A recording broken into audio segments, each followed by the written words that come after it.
The exploration of natural hydrogen is a very recent activity, but it draws heavily from the oil and gas and the mining industries. These industries have a history of over 150 years, and their methods have enabled robust economic models. These models are now applied to natural hydrogen. First of all, it is essential to make the difference between production and exploration. Production will be on the long term. Typically, a natural hydrogen well will produce probably for 25 years, which is very similar to what we see in the oil and gas sector.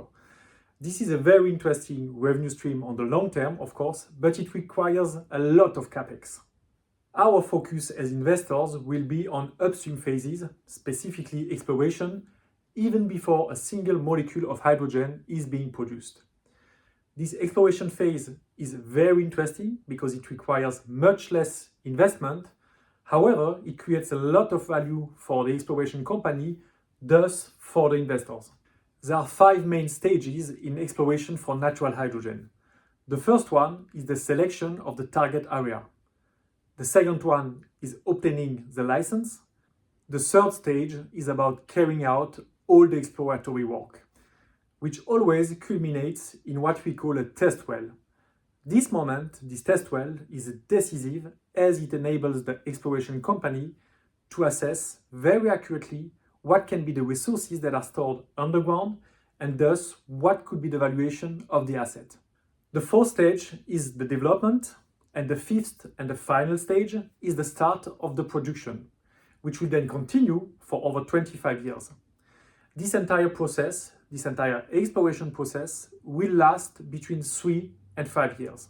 Among these 5 stages, 2 are particularly interesting for us as investors: obtaining the license and carrying out the exploratory work.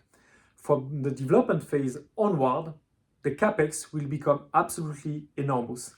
At this stage, exploration companies will no longer raise funds, but will rather use bank debt or partner with large oil and gas or mining companies that will then enter in the natural hydrogen industry. To finance these preliminary activities, let's say the exploration process, companies will conduct several rounds of fundraising, typically between 2 and 4 during the whole process.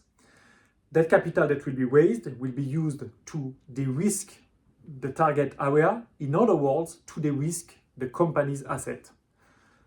Mechanically, the more an asset is de-risked, the more its value increases.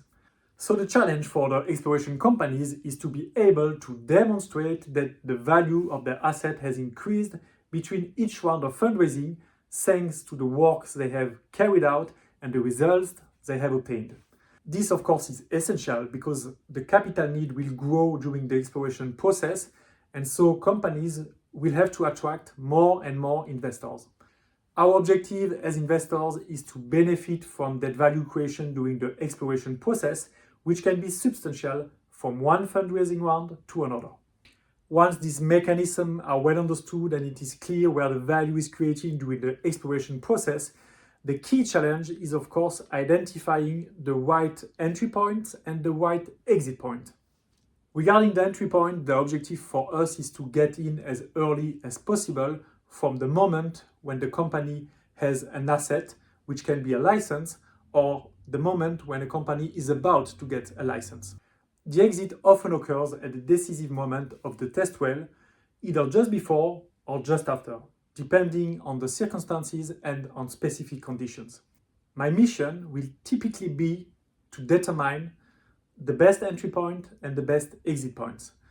I will be able to do it thanks to the expertise I have built for the last years in that natural hydrogen industry, but also thanks to the close relation I have with the management of those companies that are our target.